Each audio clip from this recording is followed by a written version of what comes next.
Miley Cyrus is no stranger to controversy, and her salacious video Wrecking Ball is still making waves. Cyrus recently referred to Wrecking Ball as a, quote, modern version of Sinead O'Connor's Nothing Compares to You.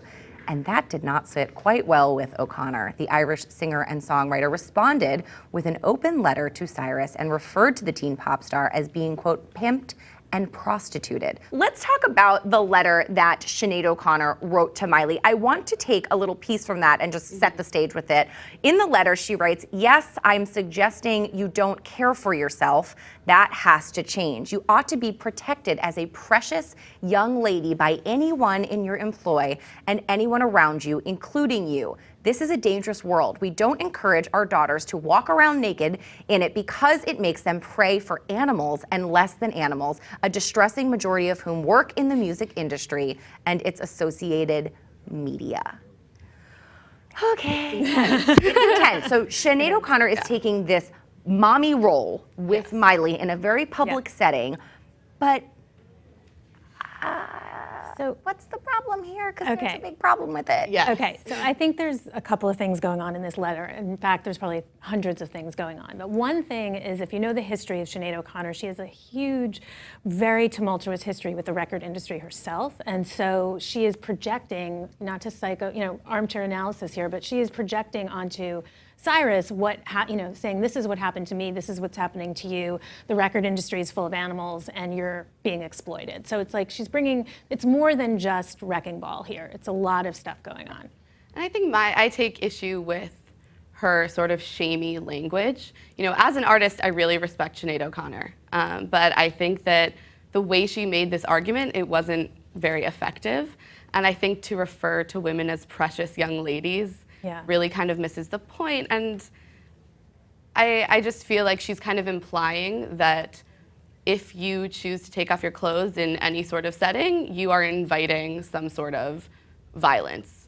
And that the onus is on the young women to protect themselves versus us really talking about the issue we have as a culture where we feel that there's a connection between a woman's body and inviting this violence. You should actually be able to walk around naked and still be safe in a perfect world. Realistically, no, you can't. But the point is not you are doing something to incite men to violence. We don't believe that. That is a bad thing to say. On the other hand, I have to say I'm a little worried about Miley too. And not for Sinead O'Connor's stated reasons, but because she's 20 years old. And it's to say that a woman is empowered and should be able to do what she wants to do, that's true of a woman, and I'm not quite sure what a 20-year-old is. I think that you can't, honestly, Lisa, I have to disagree here. 20 years old, you are an adult, you are a woman, and I also think that legally you are, and in the entertainment industry, obviously you are, and she's in charge of her money, but I think that's what was so shocking about this, was because she was doing these things so young. It sounded to me oftentimes in this letter that Sinead O'Connor contradicted herself in saying that if there's anyone in your employ that tells you to go take your clothes off and prostitute yourself and you're listening to them, fire them, but only hire people that are telling you to keep your clothes on. She's really not leaving the option to Miley, almost saying to women that, you guys are precious, so listen to someone who's going to parent you because you're not capable of making the decisions yourself. It's really condescending if you read it in that way, and I think exactly as we're saying, that's why this letter had the potential to be really powerful and interesting and to spark a great dialogue, but she completely misses the boat with her tone.